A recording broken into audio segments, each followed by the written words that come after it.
வணக்கம் நண்பர்களே, welcome to நல்லவன் டிவி. கடந்த ஒரு 2 நாளாக பார்த்தீங்கன்னா குட் பேட் அக்லி படத்தோட அந்த போஸ்டர்ஸு ஸ்டில்ஸு அந்த மாதிரி வைரல் ஆகிட்டே வருது. இன்னொன்று என்ன பார்த்தீங்கன்னா எல்லாம் அந்த ஷூட்டிங் ஸ்பாட்டில் படக்குழுவுக்கு தெரியாமல் அங்கே இருந்த நபர் யாரோ ஒருத்தர் அஜித்தோட அந்த லுக்கையும் அந்த ஷூட்டிங் ஃபோட்டோஸ் இதெல்லாம் எடுத்து வெளியிட்டுட்டாங்க. அதனால் படக்குழு ரொம்ப அப்செட்டில் இருக்கிறாங்க. இதே மாதிரி தான் பார்த்தீங்கன்னா கொஞ்ச நாளைக்கு முன்னாடி கூலி படத்தில் நாகார்ஜுனா ஒரு ஃபைட் சீனில் இருப்பார். அந்த வீடியோ திருட்டுத்தனமாக எடுத்து வெளியே போட்டாங்க.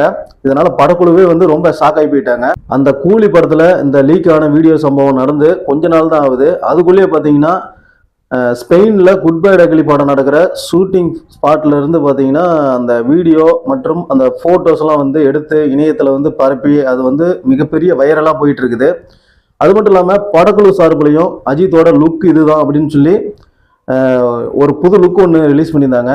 அதில் அஜித் ஒரு டிஷர்ட் போட்டுக்கிட்டு கண்ணாடி போட்டுக்கிட்டு கையில் டாட்டூலாம் போட்டுக்கிட்டு ஒரு வேற மாதிரி மிரட்டலான ஒரு லுக்கில் இருந்தார்.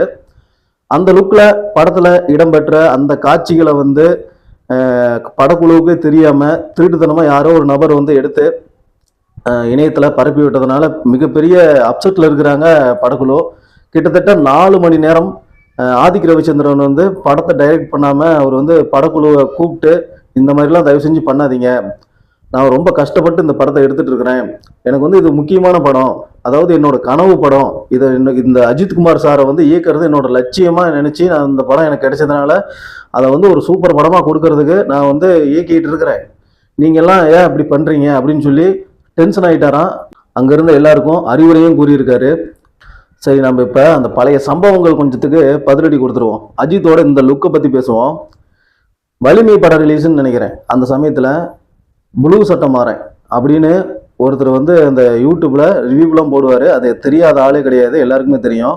அந்த ஆள் பார்த்தீங்கன்னா எல்லாரையும் கழுவி ஊற்றுறது இந்த மாதிரி தான் பண்ணிட்டு இருப்பார். குறிப்பாக அஜித் அப்படின்னாவே அந்த ஆளுக்கு பிடிக்காது.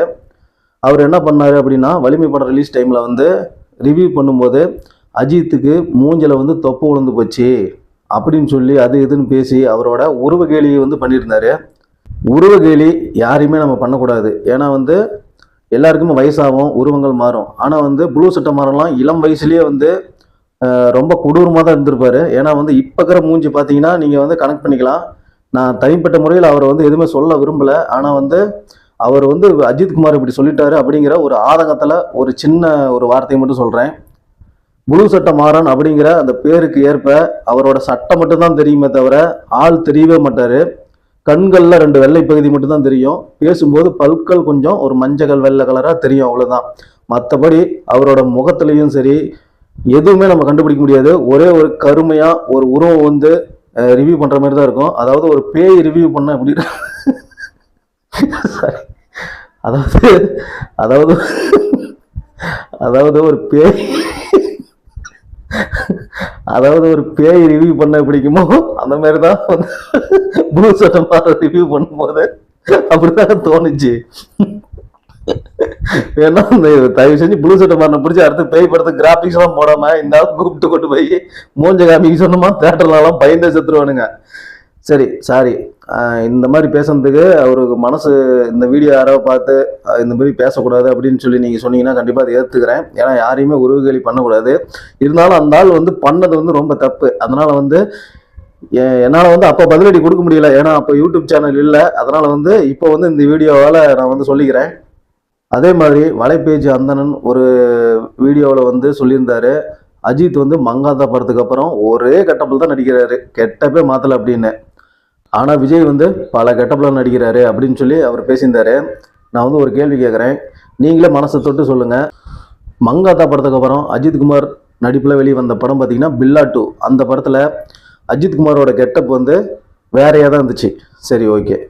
அடுத்து பில்லா 2க்கு அப்புறம் அஜித்குமாருக்கு ரிலீஸ் ஆன படம் என்ன அப்படின்னு பார்த்தீங்கன்னா ஆரம்பம் படத்தில் அஜித்தோட கெட்டப்பு பார்த்தீங்கன்னா வித்தியாசமாக தான் இருந்துச்சு. அதனால் படம் ரிலீஸ் ஆன போதே அந்த கெட்டப்புக்கு நிறைய வரவேற்பு கிடைச்சிச்சு. அது எல்லாருக்கும் தெரியும். சரி, ஓகே. அதுக்கப்புறம் ஆரம்பம் படத்துக்கு அப்புறம் அஜித்குமார் பார்த்தீங்கன்னா வீரம் படத்தில் நடித்தார். வீரம் படத்தில் 2 கெட்டப்பில் வருவார்.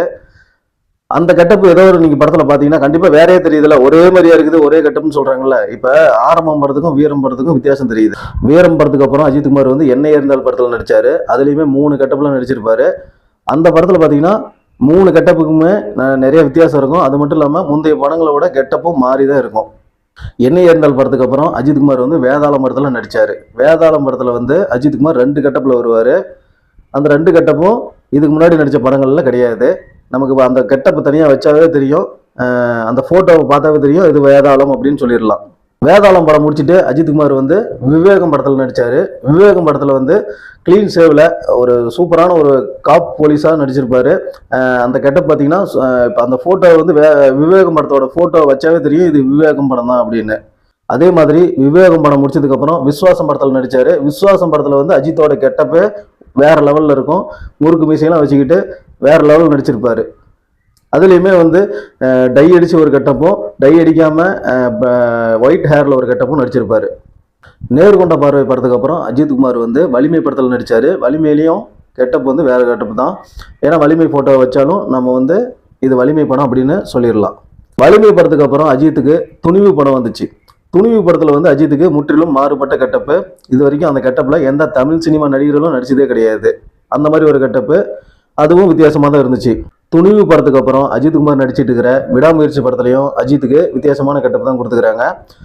அதுக்கப்புறம் குட் பேட் அகலியில் பார்த்தீங்கன்னா இப்போ ரிலீஸ் ஆன அந்த ஃபோட்டோ பார்த்தீங்கன்னாவே தெரியும் கெட்டப் வெறித்தனமாக இருக்குது.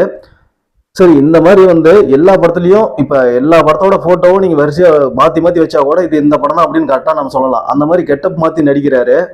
அவரை வந்து அந்தணன் என்ன சொல்கிறாரு, இவர் அஜித் குமார் வந்து ஒரே கெட்டப் தான், எந்த படம் எதுக்கு வந்து சேருதுன்னே தெரியாது, வச்சமா கண்டுபிடிக்க முடியாது அப்படின்னு சொல்லி ஏற்கனவே ஒரு வீடியோவில் சொன்னார். அதுக்கான பதிலை தரணும் அப்படிங்கிறதுக்கு தான் இந்த வீடியோவில் நான் பதிவு பண்ணுறேன். இவங்களை பொறுத்த வரைக்கும் கெட்டப்னா என்ன அப்படின்னு கேட்டிங்கன்னா, ஒரு 10 விக்கு வாங்கி வச்சு மாற்றி மாற்றி ஒவ்வொரு படத்துலையும் போட்டுக்கிட்டு வந்து ஒரே மாதிரி நடித்தோம்னா அது வந்து கெட்டப் சேஞ்ச் அப்படின்னு சொல்கிறாங்க. சாரிப்பா, அந்த மாதிரி கெட்டப் சேஞ்செலாம் எங்கள் தலை அஜித் வந்து எப்பயுமே பண்ண மாட்டார். அவர் வந்து என்ன இருக்கோ அதை வச்சு தான் நடிப்பார். வேதாளம் படத்தில் கூட மொட்டை அடிச்சு நடிச்சிருப்பாரு. நிறைய படத்தில் பார்த்தீங்கன்னா இப்போ நீங்கள் தமிழ் சினிமாவிலே பார்த்தீங்கங்க, தமிழ் சினிமா மட்டும் இல்லை இந்தியன் சினிமாவிலேயே ஒரு நடிகர் வயதான தோற்றத்தில் வந்தாலும் சரி, முழு ஒயிட் ஹேரில் வந்தாலும் சரி, க்ளீன் சேவ் பண்ணிட்டு வந்தாலும் சரி, தாடி வச்சாலும் சரி வைக்கலனாலும் சரி, மொட்டை அடிச்சிட்டு வந்தாலும் சரி, பார்க்குறதுக்கு அழகாக இருப்பாங்க. அந்த மாதிரி ஒரு நடிகர் தான் தலை அஜித். நீங்கள் உண்மையிலேயே தமிழ் சினிமாவில் நீங்கள் எந்த ஒரு நடிகரையும் இப்படி சொல்லுங்க பார்க்கலாம், ஃபுல் க்ளீன் சேவில் வர சொல்லுங்கள். இந்த மாதிரி எல்லா கெட்டப்லையும் மாற்றி நடித்து மக்கள் மத்தியில் வந்து ஒரு நல்ல பார்த்தாவே சூப்பராக இருக்குதுப்பா, கெட்டப் சூப்பராக இருக்குதுன்னு சொல்லுங்க பார்க்கலாம். யாருமே அப்படி ஒரு நடிகரே கிடையாது. ஏன்னா அவர் வந்து நேச்சராகவே ஒரு அழகான பர்சனாக இருக்கார். அதுக்கேற்ற மாதிரி தான் அவரோட மனசும் இருக்குது. ஒரு அழகான மனசு கொண்ட ஒரு நல்ல மனிதராக இருக்கிறதுனால தான் அவர் வந்து இன்னைக்கு இந்த உயரத்தில் இருக்கார். நடிகர் அஜித் எந்த ஒரு ஆடியோ லான்ச்சுக்கும் கலந்துக்கிறதில்ல, அவரோட படத்துக்கு ப்ரமோஷனுக்கும் வரதில்ல, ரசிகர்களையும் சந்திக்கிறதில்ல. ஆனால் இவரோட படம் வந்து ஓடுது, ரசிகர்கள் வந்து அவரை கொண்டாடுறாங்க. தலை படம் ரிலீஸ் ஆகுதுன்னா நைட்டு 1 மணிக்கு கூட அவ்வளோ கூட்டம் கூடும் அப்படிங்கிறத இந்த மாதிரி எந்த நடிகர் இருக்கிறாங்க நீங்களே சொல்லுங்கள். அந்த மாதிரி எந்த நடிகர்களும் கிடையாது. ஏன்னா வந்து நீங்கள் வந்து பெய்டு ப்ரொமோஷன்லாம் பண்ணி ரசிகர் மன்றம்லாம் வச்சு அது மூலிமா வந்து ப்ரொமோஷன்லாம் பண்ணி நிறைய செலவு பண்ணி பண்ணுற விஷயத்த ஆள் வந்து செலவே இல்லாமல், செலவு மட்டும் இல்லை யாருக்கும் எந்த துன்பமும் தராமல், யாரையும் யூஸ் பண்ணாமல் அவர் வந்து இந்த இடத்துல இருக்காரு அப்படின்னா அதுக்கு தான் ஒரே வார்த்தை, தலை எப்பவுமே தலை தான் அப்படிங்கிற மாதிரி தான் அஜித் குமார் வந்து அவரோட வேலையை பார்த்துக்கிட்டு அவர் உண்டு அவர் வேலை உண்டுன்னு இருக்காருங்க. இந்த மாதிரி ஒரு நல்ல மனுஷன் இந்திய சினிமாவிலேயே யாருமே கிடையாது. ஏன்னா வந்து ரசிகர்களை பயன்படுத்தாத ஒரு நல்ல நடிகர், நல்ல மனிதர் தான் தலை அஜித் குமார். எத்தனையோ சேனல் இருக்குது, நிறையா பணம் வாங்கிட்டு பேசுகிற சேனல் இருக்குது, கோல்டு காயின்லாம் வாங்கிட்டு அஜித்தை பற்றி தவறாக பேசுகிற சேனலு, அதேமாதிரி நிறையா பார்த்திங்கன்னா ஆப்போசிட் நடிகர்கள்கிட்ட காசு வாங்கிட்டு இன்னொரு நடிகரை வந்து தவறாக பேசுறது, அதே மாதிரி பணம் வாங்கிட்டு வசூல் விவரத்தை வந்து அதிகமாக சொல்கிறது, பணம் கொடுக்கலன்னா கம்மியாக சொல்கிறது, அந்த மாதிரிலாம் நிறைய யூடியூபர்ஸ் இருக்கிறாங்க, மட்டமான யூடியூபர்ஸு. ஆனால் வந்து இதெல்லாம் வந்து எங்களுக்கு கவலை கிடையாது. நீங்கள் வந்து இப்படி வந்து அவரை பற்றி பேசி தப்பாக போட்டு நீங்கள் வேணால் சுயமாக சந்தோஷமாக இருந்துக்கலாமே தவிர, இது வந்து எந்த ஒரு அஜித் ரசிகன் மனசுலையும் போயிட்டு இவங்க சொல்கிறதெல்லாம் உண்மை அப்படின்னு சொல்லி நம்புற அளவுக்கு எவனும் இங்கே முட்டாளும் கிடையாது, தல ரசிகர்கள் அந்த மாதிரி ஆட்களும் கிடையாது. சரி, இந்த வீடியோ உங்களுக்கு பிடிச்சிருந்தா வீடியோவை லைக் பண்ணுங்கள், ஷேர் பண்ணுங்கள், கமெண்ட் பண்ணுங்கள். மறக்காமல் நம்ம சேனலை சப்ஸ்கிரைப் பண்ணுங்கள். நன்றி, வணக்கம்.